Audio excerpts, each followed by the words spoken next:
थंडी सुरू झालेली आहे राव आणि अशा वेळेला काहीतरी चमचमीत झणझणीत खावे वाटते. आज आपण आपल्या जिभेची चव पुरवण्यासाठी बनवणार आहोत मेथी आणि मटरचे थालीपीठ. इतके स्वादिष्ट लागतात आणि बनवायला खूपच सोपे. थंडीमध्ये फुल भाजी मार्केट पालेभाज्यांनी भरलेलं असतं आणि तितकेच आपल्याला मटरही दिसतात. हिरवंगार असं वातावरण रम्य झालेलं असतं. थोडे कष्ट नक्की लागतात हे सर्व निवडायला, पण म्हणतात ना कष्टाचे फळही तितकेच चांगले असते. तर चला आज बनवूया आपले मेथी मटर थालीपीठ. सगळ्यात अगोदर आपण कढाईमध्ये टाकणार आहोत ऑइल. मटर, अद्रक आणि धने जिरे हे एक मॅच मेड इन हेवन आहे. तर सगळ्यात पहिले आपण टाकूया 1 चमचा जिरे, 1 चमचा अख्खे धने, 1 मोठा कप मटर आणि त्याच्यासोबत खूप सारं अद्रक, हिरवी मिरची आणि कोथिंबीर. हे प्रमाण मी 5 ते 6 थालीपीठांचं घेतलेलं आहे. तुम्ही पाहिजे तर वाढवू शकता, पण 5 ते 6 लोकांसाठी ही खूप सोपी रेसिपी आहे. जर 8-10 लोक असतील तर प्लीज कष्ट जास्त घेऊ नका आणि दुसरं काहीतरी बनवा.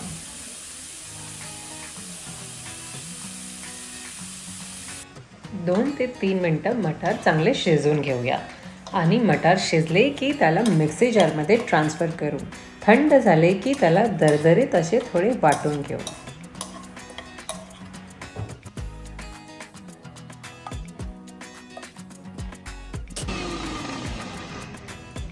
मध्ये मध्ये थोडं मिक्सीला पल्स करून आपण हे सारण चमच्याने असं हलवून घ्यायचं आहे.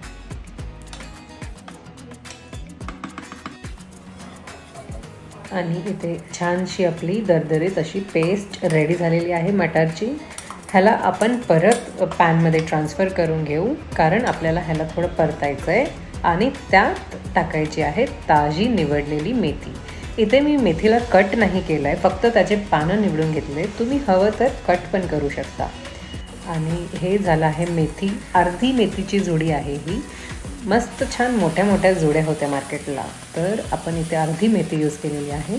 मस्त ह्याला फक्त अगदी 2च मिनटं परतून घेऊ आणि आपलं हे थालीपीठचं बेसिक मिक्सचर मस्त रेडी आहे.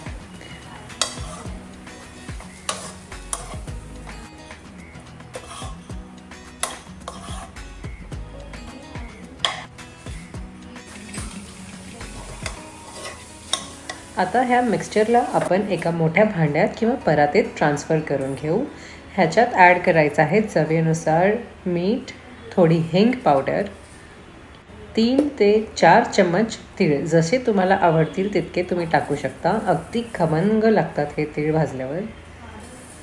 असे मी तीळ टाकून घेतलेले आहे आणि टाकायचा आहे थोडासा ओवा.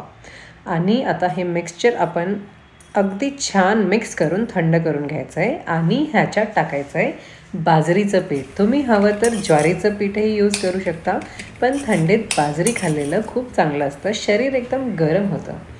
तर ज्या त्या सीझनमध्ये जे ते आरोग्यानुसार केलेलं बरं असतं. अँड वी आर पुटिंग दिस बाजरे का आटा. 4 थालीपीठांचं हे पीठ आहे आणि आपलं मिक्सचर पण आहे, तर आरामात 5 ते 6 थालीपीठं होऊन जातील. आपण मिक्स करून घेऊ हे सगळं मिश्रण आणि हवं तेवढंच आपण ह्याच्यात आता पाणी ॲड करायचं आहे. अगदी एकदम थोडंसं पाणी लागेल असं, कारण ऑलरेडी आपल्या भाज्यांमध्ये पाणी असतं. तर असं छान असं पीठ हे मळून घ्यायचं.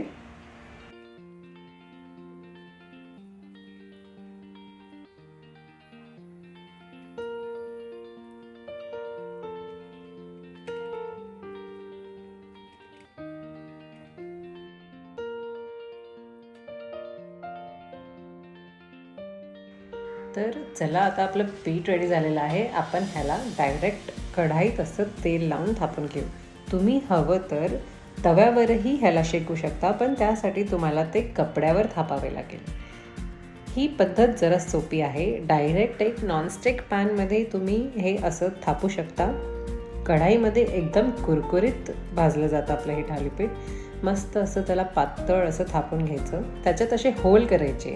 होल केल्याने काय होते की आपल्याला कळते की everything is evenly distributed everywhere. जसं तुम्ही तिथे आपला बोट प्लेस कसा कराल आणि होल कराल, तुम्हाला फील होईल की ते किती थिक आहे किंवा किती पातळ आहे आणि त्यानुसार तुम्ही त्याचं साईज ॲडजस्ट करू शकता. आणि सेकंड इम्पॉर्टंट इज की त्याच्यामधून जर तुम्ही तेल टाकलं तर ते सगळीकडे पसरतं. तर थालीपीठामध्ये होल करायचे हे 2 मेन रिझन्स आहेत.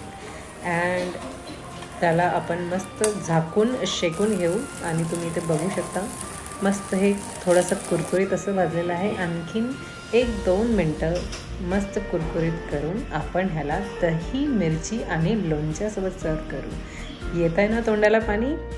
खूपच टेस्टी आणि यमी असं हे थालीपीठ तुम्ही नक्की करून बघा. आणि माझे व्हिडिओ जर तुम्हाला आवडत असतील तर माझ्या चॅनलला लाईक, शेअर, सबस्क्राईब करायला अजिबात विसरू नका.